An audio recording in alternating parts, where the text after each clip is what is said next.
We'll see you laugh and see you dance.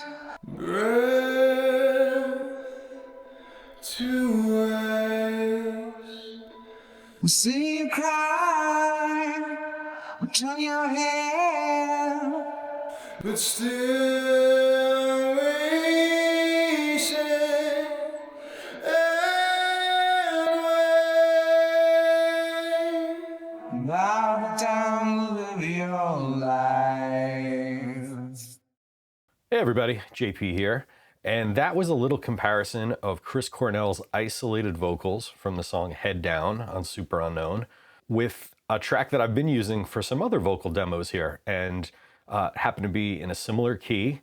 Of course, there's no replacing Chris Cornell. Vocal tonality is still going to be a little different, but I'd say we came pretty close. I chose Head Down because it was a great example to really isolate what's happening in this part, but the same sound is used on the choruses of Black Hole Sun as well. I actually got this idea from a YouTube subscriber named Frank Paws, who commented on our last video on the Super Unknown drum subs, the sort of faux PA sounds that nail what they were doing for the drums on that album. Frank had mentioned that they had run the vocals through like a cheap little PA system from the 60s, and it was actually a Shure Vocal Master PA owned by bassist Ben Shepherd. From like late 60s, I think 68 it might have come out, and it was made all through the 70s. I think there were a few other versions of it that sort of evolved over the decade. But very mid-range focused sound, a little honky in the mid-range, and a really unique spring reverb built into that PA head. It wasn't your typical splashy spring reverb like a Fender. It was smoother, more ambient, and also very mid-range focused due to some of the filtering options built into the PA head. So those were the two things that I wanted to sort of emulate. In fact, there's actually a great video if you just want to get an idea of what the PA sounds like by itself. I will put a link to it in the description.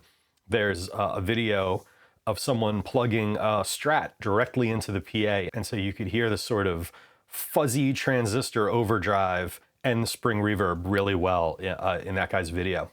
I think on the Soundgarden track, actually let me play you a little bit of it. Head down, head down, head down, have that smile. So what I'm hearing in there, and I could be wrong, I'm just purely going by what I can take from this isolated track. I think the vocals are doubled. I think there's a clean double. I do think that there's clean and distorted vocals on top of each other. So it was either double tracked or maybe that mic was split and they had a dry track of it as well as the mic'd PA. And Michael Beinhorn talks about how they mic'd up the PA. Now, it doesn't go into great detail, just mentions that that's what they did. They mic'd it up in the room. And there's also a bit of modulation happening there. A little bit of left-right movement and kind of like an ADT thing happening. Cry, turn your head, then we'll slap your face. Yeah, I think there's a little left to right, like a phase or a flange happening. So I took all of that into account for ours. And let me play you just the PA. I've got a clean vocal. Very clean, nothing on it at all. And then what I did was duplicate that and then created this from the duplicate. So let's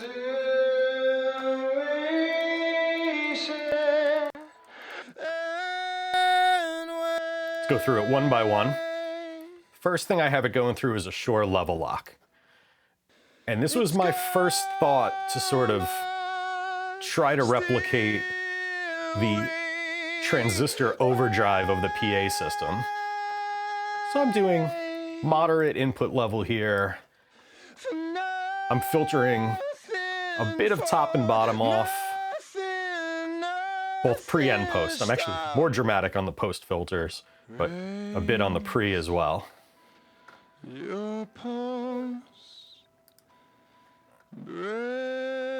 And I'm getting a little bit of crunch from the battery voltage sag. So that's where a lot of our overdrive is coming from. But still we sit and wait. So that's step one. Then I'm using the Kiive Audio case strip to really honk up that mid-range, and I'm adding a bit of drive as well. Here's just the drive. Nothing for nothing, nothing stop. I'm boosting the heck 12 dB out of 1K, and then all the high pass filtering up to 350 and low pass to 5.3K. And then a little bit of compression, not too much, just to even it out a little bit.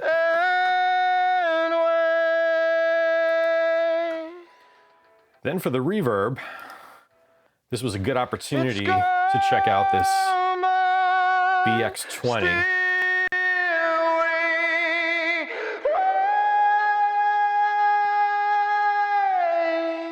So the BX20 was an old spring unit from AKG.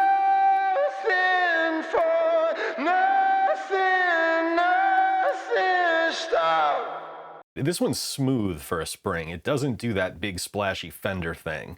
And I was trying to avoid that because there's none of that on the original. You can hear how the spring is very smooth. Very smooth and focused in the mid-range. That's 100% wet. So I'd say we came pretty close on that. It's A little bit of pre-delay. The case pretty short. And I'm using low cut, lowering some bass, boosting some treble on there.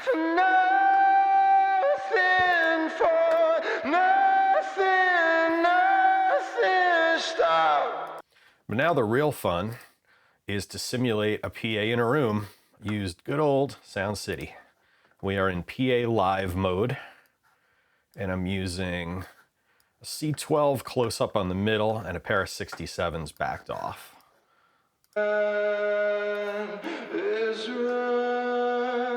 That's without it. So quite a bit of width. So that's really where our big left-right spread's coming from. And I'm in re-mic mode on this because I'm treating it as an insert, not as an aux send effect. If it was an aux send, I'd probably have it in reverb mode. Yeah, I'm high passing just to get rid of some mud. Oh, a little bit of compression, I forgot I did that. That's the Dolby A crush mode.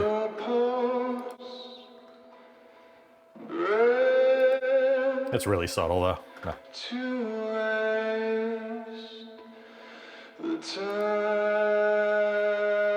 Now, for the modulation, I'm using 2 instances of the H3000. First one, I'm just on the doubler preset. So that does quite a lot to the stereo image. It's a little artifacty, but I still like what it does. So I would live with the artifacts for that.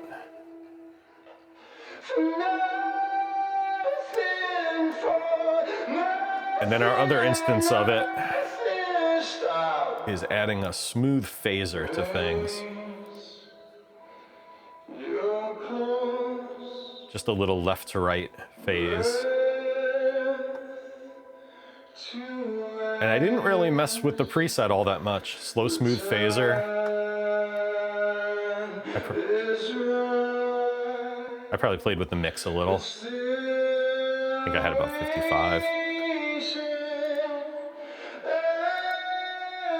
Now you could probably do this with one Eventide.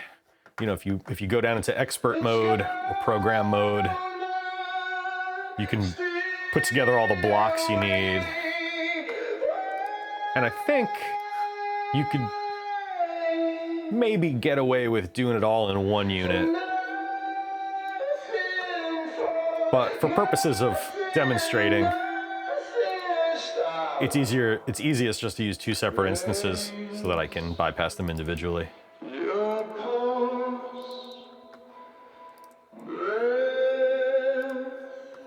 And then blending it back with the original. The time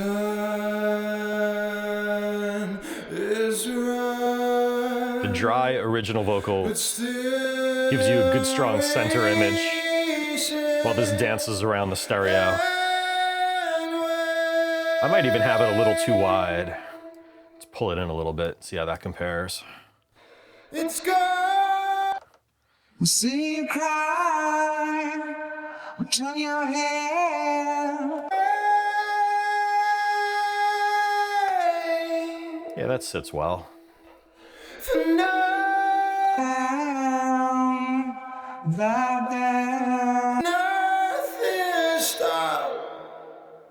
See, there is a little something in the upper mid-range of Chris Cornell's vocals that I can't 100% nail. Could have been the microphone, it could have been the PA, combination of the two, or just the difference between his voice and this vocalist's voice. I'm not really gonna stress it that much. I really do think we came about as close as See you down every day. about as close as you could come without having all that same stuff in the same room, including Chris and Jason Corsaro, and sadly both of them are no longer with us. So yeah, this was a lot of fun to do. So thanks again, Frank Paws, for the great idea. And glad I had the right tools to approximate this pretty well. And I hope I gave you guys some ideas for your own mixes. All right, as always, please like, comment, subscribe, all that great stuff. I'll be back with more soon. Thanks, guys.